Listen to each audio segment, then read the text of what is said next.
রাদিয়াল্লাহু তাআলা আনহুর ছেলে ভুল করে মদ পান করে ফেলেছিলেন। আব্দুর রহমান, ঘটনা ঘটেছে মিশরে। মিশরের গভর্নর তখন আমর ইবনে আস রাদিয়াল্লাহু তাআলা আনহু।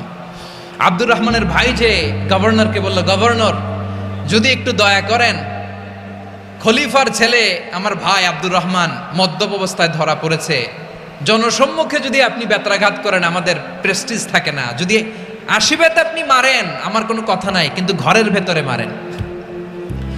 আব্দুর রহমানের ভাইয়ের সুপারিশ শুনে সাইয়েদনা আমর ইবনে আস রাদিয়াল্লাহু তাআলা আনহু রাজি হয়ে গেলেন। ঘরের ভেতরে লোকচক্ষুর আড়ালে আশীর্বাদ তিনি মানলেন।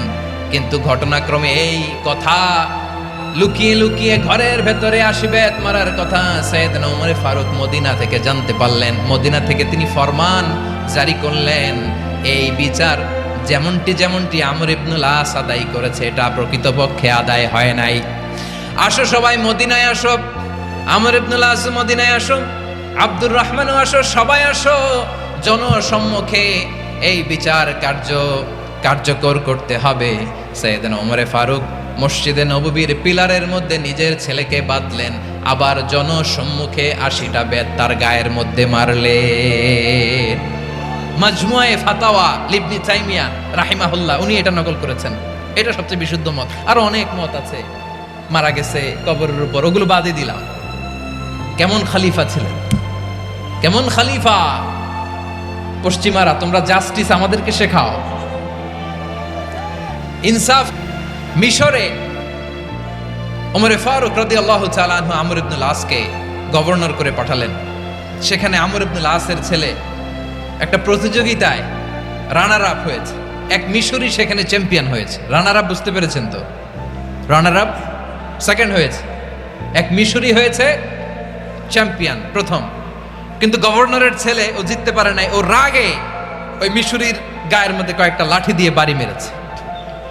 মিশরি যে মদিনাতে ওমর ফারুকের কাছে বিচার দিলেন, আপনার গভর্নরের ছেলে অন্যায়ভাবে আমার গায়ে হাত তুলেছে।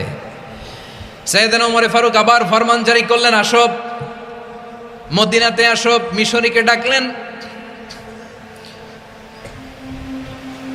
ওই মিশরের গভর্নর আমর ইবনে আস রাদিয়াল্লাহু তাআলা আনহুকে ডাকলেন, তার ছেলেকেও ডাকলেন। সবাই বসে রইল।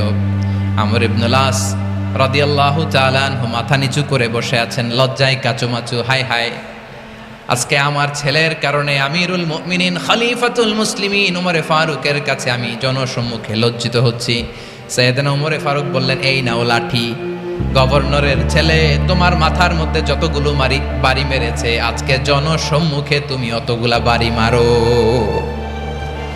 মিশরি বলে, থাক, আপনি যে ডেকে আনছেন সবার সামনে এটা বলছেন, এতেই আমি খুশি। আল্লাহু আকবার! আপনার মহানুভবতা দেখে আমি খুশি, আর অপমানের দরকার নাই। ওমর ফারুক বলে, না, খবরদার, এই কথা মিশরি তুমি বলো না, মারো, যতগুলা বাড়ি মেরেছে মারো। বাধ্য হয়ে মিশরি আমর ইবনে আসের সামনে ওনার কলিজার টুকরা সন্তানের মাথার মধ্যে বাড়ি মারতে আরম্ভ করলেন। ঠিক যতগুলা বাড়ি গভর্নরের ছেলে আমর ইবনে আসের ছেলে মিশরির গায়ে মেরেছিল, মাথায় মেরেছিল, মিশরি গুনে গুনে ততটা মারলেন।